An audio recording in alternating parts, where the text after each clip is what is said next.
recreated. He has these 3 gateways and a handful of zealots and his remaining army to take on whatever KawaiiRice has. So I think he should be able to take him on no problem. However, I think KawaiiRice is going to be able to get a decent amount of troops if he is going to be able to defend against his position, maybe make a couple of bunkers, or even maybe get some other tech units. But I think whatever KawaiiRice has right now is what he is going to have to stick to. He isn't going to be able to get, he is not going to have enough time to get any kind of tech units because TT1 finally scouted this 12 o'clock expansion. TT1 rounding up his troops, saying he thinks he's going to go into this base and going to be able to take it out.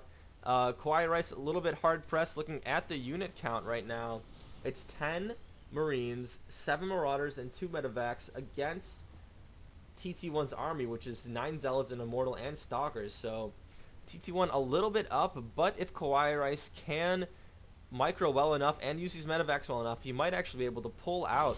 But KawaiiRice in a good position right now, laying fire. That one tech lab does go down. KawaiiRice's SCVs are going up the line to try to support this attack. They are going back for right now. I think TT1 is playing a little bit on the safe side right now because he might be able to take out this army, but he might not. One barracks here. I'm not sure why TT1 decided it was so crucial to go and attack this barracks. He really should be harassing this side as much as he can, but he is going to decide to go for this barracks, so this barracks is going to go down. I love when Terran players sacrifice buildings like this just to gain information on what their players are going. And we do see here that there are Stargates, so there are going to be Void Rays for TT1, so he has been able to have enough time to tech to some air. And I think that that's really going to help in his favor. All KawaiiRice really has to deal with Void Rays are Marines, which in a resource game, Marines are a good exchange for Void Rays, but I don't think that KawaiiRice is going to have enough Marines to deal with those Void Rays and the rest of TT1's army.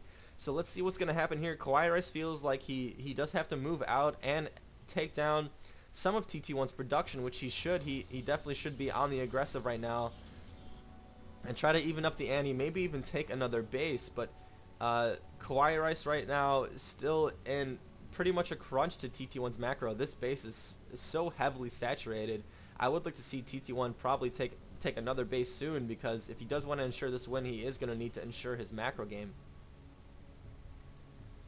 KawaiiRice still deciding whether or not to move out. He has just taken the Zelnaga watchtower, so it looks like he was able to scout out those pylons, and he already saw this base from before. So that is quite a substantial force from the Terran army. He might actually be able to do quite a bit of damage. The only thing where KawaiiRice is lacking is that he doesn't have enough Medevacs.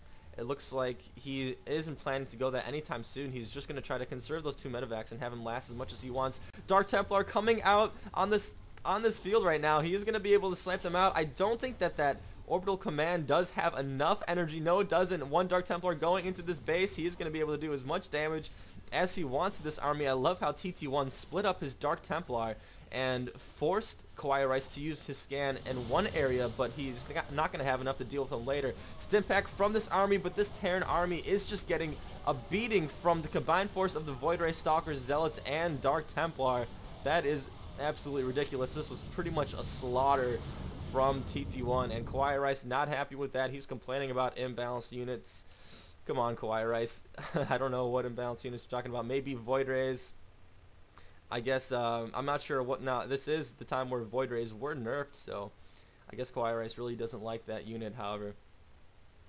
So yeah, this was a crazy game. Both players not at their original bases at all. TT1 took over KawaiiRice's old base and his natural expansion, and then KawaiiRice just kind of took over this 12 o'clock position. TT1 was able to pull ahead on this game because he was able to save his base from that, or at least save his probes from that Terran attack, where KawaiiRice was not really able to do that. He was trying to defend his base by using his SCVs as kind of a shield, but that didn't turn out to pay out well for him. KawaiiRice did a good job, though, of harassing TT1's economy as much as he could with those dropships. He had pretty good mobility the whole game, but Like I said, TT1's macro was able to pull him out ahead. He was able to get Void Rays and even Dark Templar to seal the deal on this match. So yeah, definitely crazy game from these two players. Before we go, there's one thing I wanted to say. I'm trying to figure out how to put a banner on my time bar here so that it could be covered up.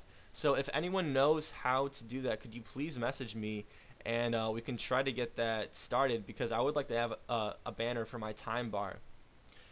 So yeah, thank you guys so much for watching, and stay tuned for the next installment of Maze Esports, because there's definitely going to be more to come. Thank you guys so much.